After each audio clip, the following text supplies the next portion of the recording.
नमस्कार दोस्तों, आप देख रहे हैं मेरा चैनल लोन मंत्री। और जी हाँ दोस्तों, आज आपने थंबनेल देखा बिल्कुल सही है। आज मैं आपको जानकारी दूंगा शेयर बाजार के बारे में। शेयर बाजार क्या है, इसमें कैसे पैसा लगाते हैं और आप कैसे पैसे कमा सकते हैं। जी हाँ, बिल्कुल जानकारी दूंगा आपको और एक एक बेस में जाके आपको जानकारी दूंगा। और ये वीडियो ज़्यादा उनके लिए है जिनको शेयर बाजार के बारे में कोई जानकारी नहीं है, बिगनर्स हैं और वो सोच रहे हैं भाई मेरे पास थोड़ा पैसा है तो उसको शेयर बाजार में कैसा लगाया जाए। तो चलिए दोस्तों, वीडियो शुरू करते हैं। तो आप लोग प्लीज़, और वीडियो शुरू करने से पहले आपसे रिक्वेस्ट है, चैनल सब्सक्राइब करना बिल्कुल मत भूलिएगा। तो गाइस चलिए शुरू करते हैं। तो दोस्तों, अगर आप लोग जॉब कर रहे हो या बिजनेस कर रहे हो, कोई भी हो, तो आजकल कोई जनरेशन होती है, अगर मैं मान लेता हूँ वो 26 या 27 साल से जॉब करना या बिजनेस करना चालू कर देता है, इनकम करना, तो उसको कोई ना कोई एक होता है मन में कि भाई मैं कुछ सेविंग्स करते जाऊँ, क्योंकि उसके कुछ सेविंग्स करना उसका कोई ड्रीम हो सकता है, गाड़ी लेना हो सकता है, आगे चल घर लेना हो सकता है, कुछ भी हो सकता है। तो आजकल का जो कॉमन मैन होता है, हमारे यहाँ पे तो ले मैन होता है, वो कहीं ना कहीं सेविंग्स करता है। वो सेविंग कहाँ कहाँ करता है? वो सेविंग करता है, सबसे अच्छा जो होता है भाई आपका सेविंग अकाउंट, जो आपका बैंक करते देती है। इसके अलावा आदमी थोड़ा बहुत गोल्ड ले लेता है, या आदमी थोड़ा सा किसी पर ज़्यादा पैसा आ गया, बिजनेस मैन है तो 4 लाख 5 लाख का प्लॉट ले लिया, रियल इस्टेट ले लिया। तो भाई सेविंग अकाउंट में अगर आप करते हो तो आपको इंटरेस्ट कितना मिलता है? 3.5 से 4% मिलता है, मैक्सिमम मैंने बोला 4%, तो ये तो 3% देते हैं। इसके अलावा आप थोड़ा गोल्ड ले लिया है तो आपको दे देगा भाई ज़्यादा से ज़्यादा 5% का आपको मुनाफा दे देगा। इसके अलावा अगर आपने कहते हो रियल इस्टेट में ले लिया तो आपको भी 7 से 8% अधिकतर देगा। अब होता है शेयर मार्केट। देखिए, शेयर मार्केट हम दो तरह से पैसा लगा सकते हैं। वो होता है एक आपका म्यूचुअल फंड के थ्रू, जो आप टीवी में आजकल बहुत ऐड देखते हो कि म्यूचुअल फंड में आप पैसा लगाइए। ये होता है आप लगा दीजिए डायरेक्ट शेयर बाजार में। म्यूचुअल फंड को हम बोल देते हैं इनडायरेक्ट, और शेयर बाजार को जो हम पैसा लगाते हैं बोलते हैं हम डायरेक्ट। यानी म्यूचुअल फंड में इनडायरेक्ट क्यों, हम किसी कंपनी के थ्रू जाते हैं, वो हमारा पैसा लगाती है। और शेयर बाजार में क्या होता है कि हमको डिसाइड करना होता है हमें किस बैंक के या किस कंपनी के हमको शेयर खरीदने हैं। तो आपको बता दो, म्यूचुअल फंड में जो आपका, मैं अभी तक का जो एवरेज लेके मैंने देखा है, एनालिसिस किया है, उसमें जो फायदा होता है वो होता है लगभग से लगभग 15%, और शेयर में जो होता है लगभग होता है 18%। तो कहाँ 5% और कहाँ 15 और 18%। तो आप लोग को अगर आप लोग सच में एनालिसिस करते हैं और शेयर बाजार में कुछ सीखना चाहते हैं, कुछ कमाना चाहते हैं, तो शेयर बाजार और या म्यूचुअल फंड्स में आप जाओगे तो इसमें कहीं ना कहीं बहुत ही ज़्यादा बेनिफिशियल है।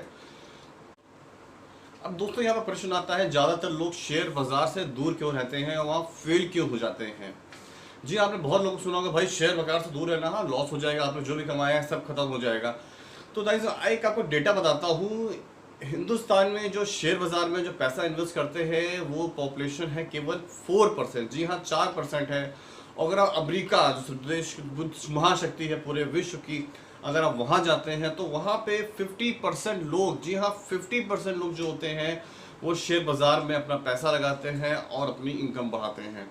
अब गाइस बता देता हूँ हिंदुस्तान में ऐसा क्यों है, क्यों लोग होते हैं जो अपना पैसा शेयर बाजार में लगाने से पहले सोचते हैं। जी हाँ, मैं फिर से बता दूँ, यहाँ पे मैं बात कर रहा हूँ उन लोगों की जो कॉमन लेमैन है, कॉमन पर्सन है। मैं शेयर बाजार के जो राजा हैं, जो वहाँ के धुरंधर, उनकी बात नहीं कर रहा हूँ, क्योंकि वो पार्ट तो बहुत है, 0.001% में है। मैं यहाँ पे कॉमन बैंक जो बिगनर उनकी बात कर रहा हूँ। वो इसलिए डरते हैं कि भाई सबसे पहले हिंदुस्तानियों क्या होता है, रिस्क एपेटाइट बहुत कम होता है, वो रिस्क बिल्कुल भी नहीं लेना चाहते। वो ये सोचते हैं कि भाई अगर मैं 10 रुपये लगा रहा हूँ तो कम से कम 11 रुपये, 10 रुपये तो वापस आना ही चाहिए कैसे भी करके। वो बिल्कुल भी रिस्क नहीं करना लगाना चाहते हैं। दूसरी सबसे बड़ी बात हो जाती है, इनको नॉलेज ही नहीं होता यार, उनको कोई भी नॉलेज नहीं होता है। बस उनको क्या होता है कि भाई कौन सा पैसा अच्छा, कौन सा शेयर बाजार अच्छा चल रहा है, ये अच्छा चल रहा है, इसका ले लो, और वो ले लेते हैं, उसमें उनका हो जाता है लॉस, जिसको हम टिप बोलते हैं। टिप भी क्या होता है मैं बाद में आऊँगा वीडियो पे। तो उसके बाकी कोई एनालिसिस नहीं करते हैं, कुछ पता नहीं करते हैं, बस किसी ने बोला और किसी ने बोल दिया भाई शेयर बाजार में पैसा नहीं लगाना, तो उन्होंने बोल दिया हाँ नहीं लगाना। अगर उनको शेयर बाजार का ABCD पूछ लोगे तो भी उनको पता नहीं होगा। इवन इंडिया का स्टॉक एक्सचेंज का है, हमको वो भी नहीं पता होगा कहाँ पर है। तो सबसे बड़ी बात है यहाँ पर लोगों को नॉलेज नहीं होता है। तीसरी सब बात होती है कि फ्रॉड हो गया, केतन पारिक फ्रॉड हो गया, हर्षद मेहता फ्रॉड हो गया, करोड़ों का लोग जो पैसा था वो डूब गया लोगों का, तो लोग डर गए, नहीं भाई मुझे नहीं लगाना है।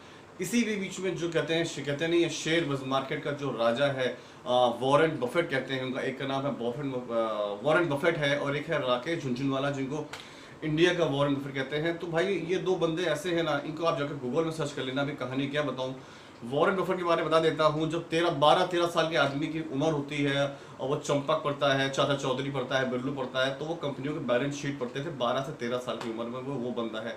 तो वो बंदे ने अपनी क्या गूगल में रखा है, उनकी भी अलग बुक्स हैं, उनके अलग सब कहानी है वो आप गूगल में जाके पढ़ सकते हो, या कभी मौका मिला तो उनके बारे में भी आपको बताऊंगा।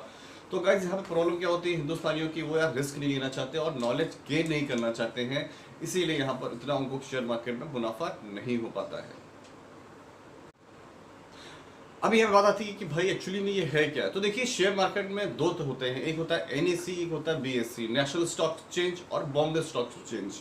जी हाँ, ये यहाँ के दो गढ़ है कह सकते हैं शेयर मार्केट के, जो मंदिर है जहाँ पर जो स्टेक होल्डर्स हैं और जो शेयर ट्रेडिंग करने वाले हैं वो उनके लिए मंदिर हाथ जोड़ते हैं।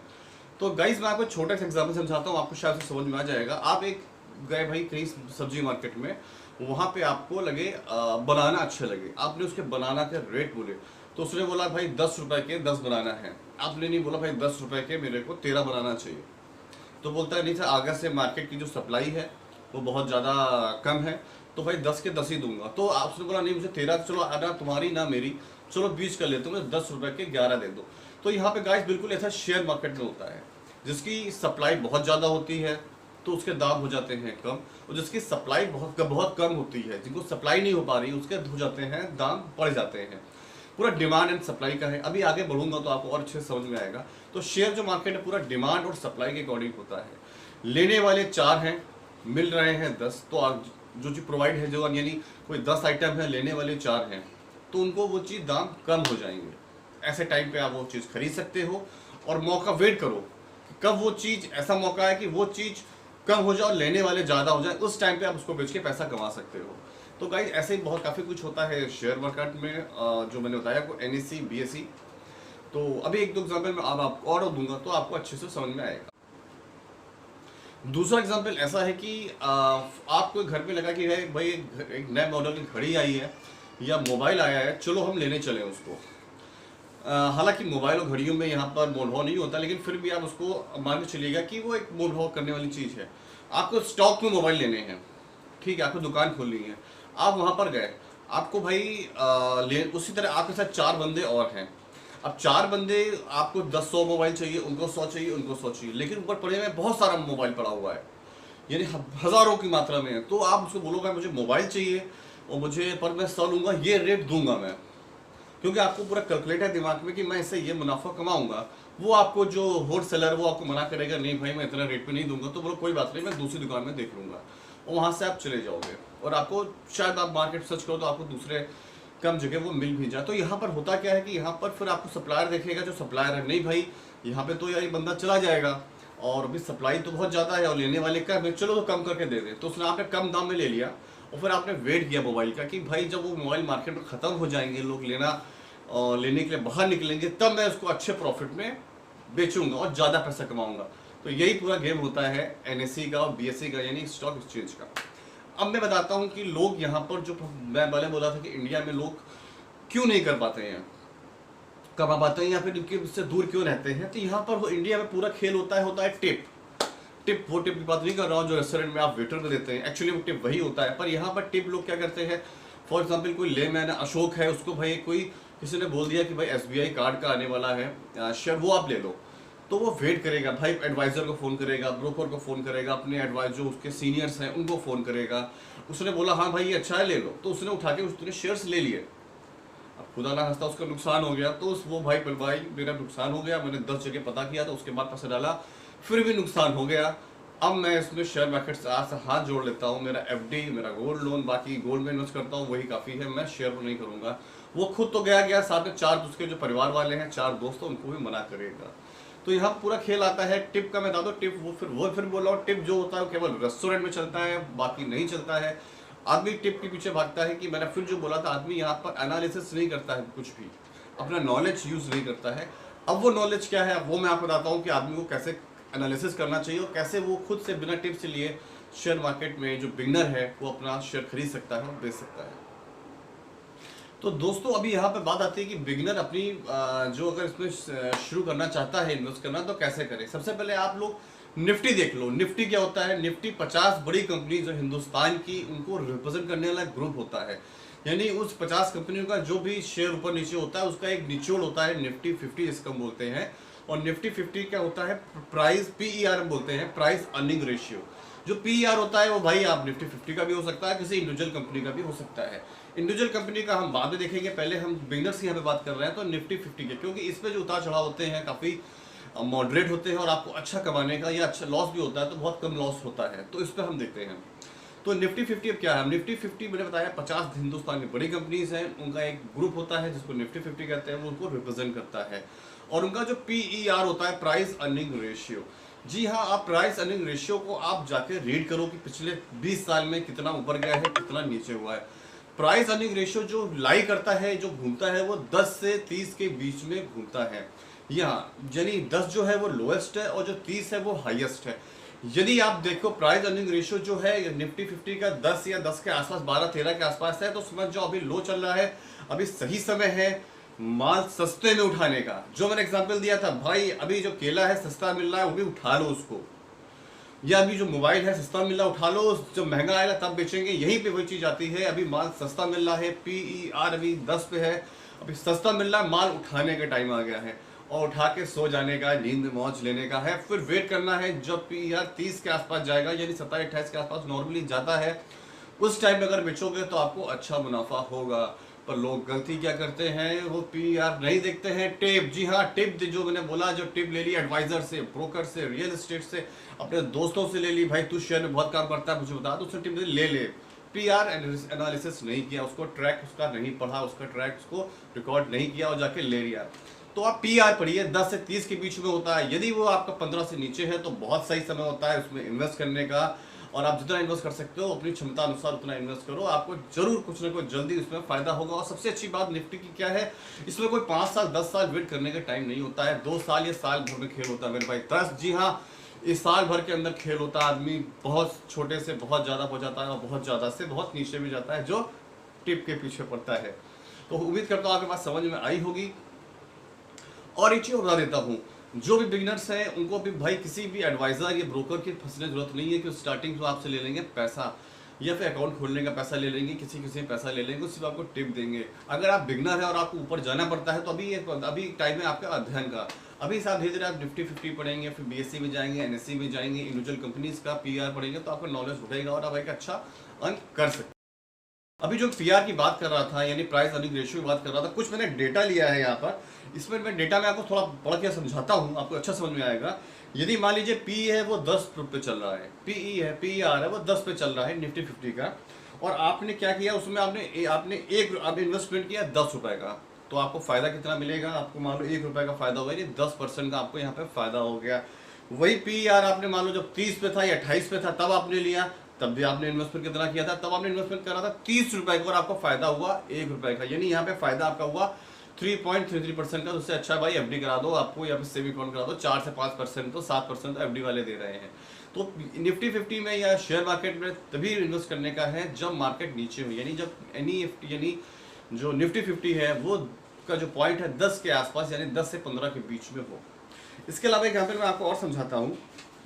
पी का एनालिसिस मैंने किया है, 1999 की बात कर रहा हूँ, पीई था 12%। जी हाँ, पी था जो मैंने बताया आपको, जो 10 से 30 के बीच में लाई करता है, वो 12% में था और लोगों ने कुछ पैसा लगाया और वो उसमें 105% कमाया विद इन ईयर। 105%, यानी किसी ने 1 रुपया लगाया था तो उसको सोचिए 105% के साथ कितना मुनाफा हुआ होगा। इसी तरह बता देता हूँ मैं आपको, 2003 में निफ्टी 11%, सॉरी ये पी था वो 11% में था, लोगों ने 116% किया। और 2008 में जो पी था वो 10% था, उसमें 138% लोगों ने कमाया, जो कि बहुत ज़्यादा होता है। इसी के अपोज में आ जाते हैं, जब पी ज़्यादा था तब क्या हुआ, लोगों ने बहुत घटाया। भाई पी था 28 कब, फरवरी 2000 में, जनवरी 2008 में पी था 28, तो लोगों ने -53 और -64, जो यानी पैसा था वो आधे से भी कम हो गया मेरे भाई। तो यहाँ पे निफ्टी 50 का पीआर का खेला कुछ नहीं है, सिर्फ आपको थोड़ा सा दिमाग लगाना, एनालिसिस करना है और आपको देख लेने का गूगल में जाके एनएससी वेबसाइट में कि पी क्या चल रहा है, पीआर देख लो और अपना डिसीजन ले लो। कोई भी ब्रोकर एजेंट करने के पढ़ने की जरूरत में नहीं है। अब यहाँ पे बात आती है कि भाई ये जो ब्रोकर होते हैं, ये बड़े बड़े, आप बोलोगे अनिमेश भाई आप गलत बात बता रहे हो, यहाँ पर बड़े बड़े ब्रोकर्स बैठे होते हैं, बड़े बड़े एडवाइजर बैठे होते हैं, कंपनीज लेके बैठे होते हैं, वो भी ये बात जानकारी क्यों नहीं देते हैं, वो ये पीईआर लेके क्यों नहीं बोलते हैं? तो मेरे भाई उनकी रोटी रोजी चलती है आपके पैसा लगाने से। जी हाँ, पैसा लगाओगे तो उनको उनकी जो क्या होता है ब्रोकरेज, उनका ब्रोकरेज, उनको जो पैसा मिलता है कमीशन मिलता है, तो उनको कौन खिलाएगा? तो ये बात आपको वो कभी जीवन में नहीं बताएंगे। जी हाँ, उनको ये बस भी मालूम होता है कि बंदे ने 10 लगाया, इसको 10 रुपये 25 पैसे भी मैंने करके दे दिए साल भर में, तो ये कुछ नहीं बोलेगा। क्योंकि आम आदमी आजकल सोच लेता है भाई 10 के आगे चलो 10-25 आया, लॉस तो एटलीस्ट नहीं हुआ, तो आदमी खुश हो जाता है। ये हिंदुस्तान की मेंटेलिटी है यहाँ के बंदे की। तो यहाँ पे इसी वजह से जो एडवाइज़र होते हैं, जो ब्रोकर्स होते हैं, वो कोई भी आपको जानकारी नहीं देते हैं। तो दोस्तों, आपको वीडियो कैसा लगा कमेंट बॉक्स में कमेंट करना। वीडियो पसंद आता है तो इसको लाइक कर देना, और आपको लगता है ये सच में फ्रूटफुल है तो अपने दोस्तों को, अपने ग्रुप्स में इसको शेयर करना।